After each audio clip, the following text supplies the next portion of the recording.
کوئی یقین کرنے کو تیار نہیں. حضرت عمر رضی اللہ عنہ جیسے صحابی، بڑے جلیل القدر صحابی، اس امت کے ملہم، جن کے سوچنے پر اور جن کے منشا پر اور جن کے کہنے پر اللہ نے 20 سے زائد قرآن کی آیتیں اتاری ہوں، اتنے بڑے صحابی، یقین نہیں ہو رہا. اور اعلان کر رہے ہیں اگر کوئی کہے گا کہ محمد صلی اللہ علیہ وسلم کا انتقال ہو گیا تو میں اس کی گردن اڑا دوں. ان سب کے باوجود جو اس وقت کی موجودہ امت تھی، آپ کے ساتھی تھے، انہوں نے وہ سارے دن اور وہ سارے حالات دیکھے، لیکن جو آپ صلی اللہ علیہ وسلم کی فکر تھی، جو آپ کا غم تھا، جو آپ کی محنت تھی، جس کے لیے آپ نے محنت کیا تھا، کوشش کیا تھا، اور جس محنت کے لیے اللہ رب العزت نے اپنے حبیب حضرت محمد صلی اللہ علیہ وسلم کو مبعوث فرمایا تھا، اللہ نے وہ ساری فکریں ایک امتی ابو بکر صدیق رضی اللہ عنہ کے اندر منتقل کر دی تھی. منتقل کر دی تھی. ابو بکر صدیق رضی اللہ عنہ آپ صلی اللہ علیہ وسلم کے وصال کے بعد جو سب سے پہلا کام کیا ہے، سب سے پہلا کام وہ مدینے کو خالی کیا ہے. سب کے سب نکلے، سب کے سب نکلے، سب کے سب. جبکہ اگر سوچا جائے اور ذہن دوڑایا جائے تو ہر کوئی یوں کہے گا کہ زیادہ مفید تو مدینے میں رہ کر دفاع کرنا تھا، حالات کو دور کرنا تھا. جو بھی ارتداد تھا، جو بھی انکار تھا، وہ سب یہاں مدینے میں رہ کر کے کرتے. مدینے کو کیوں خالی کرایا؟ کیا وجہ تھی؟ کیا وجہ تھی؟ اس سے پتا چلا کہ ابو بکر صدیق رضی اللہ عنہ نے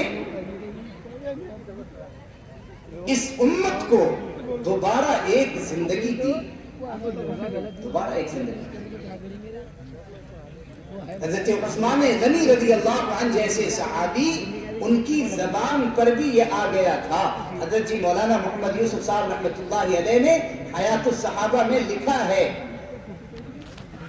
کہ عثمان غنی رضی اللہ عنہ جیسے بڑے صحابی کے ذہن میں یہ بات آ گئی تھی کہ اب تو دنیا سے اسلام ختم ہو جائے گا، دنیا سے اسلام ختم ہو جائے گا.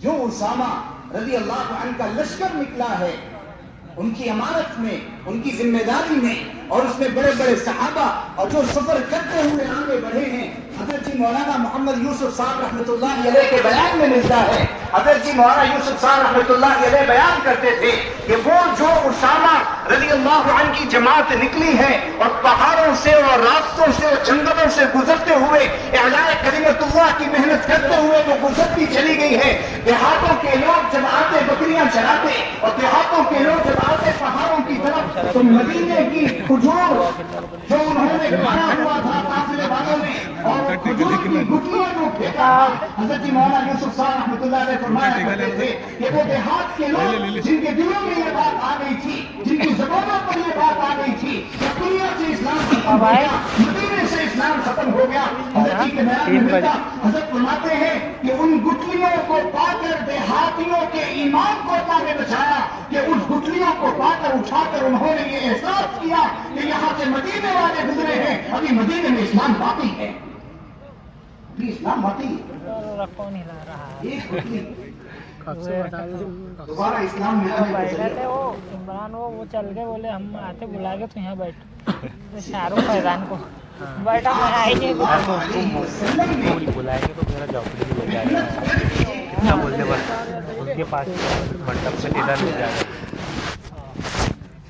جو آپ صلی اللہ علیہ وسلم کے اشاروں پر، آپ کے حکم پر ہر لمحہ ملکوں میں دکھتا رہتا ہے. پوری دنیا میں ماشاءاللہ جماعتوں کی محنت اور نقل و حرکت، اور ماشاءاللہ علماء سال کے لیے نکل رہے ہیں، دوسرے سال کے لیے نکل رہے ہیں. حضرت جی مولانا الیاس صاحب رحمۃ اللہ علیہ، آپ نے کیسی محنت کی، کتنی دعائیں مانگی.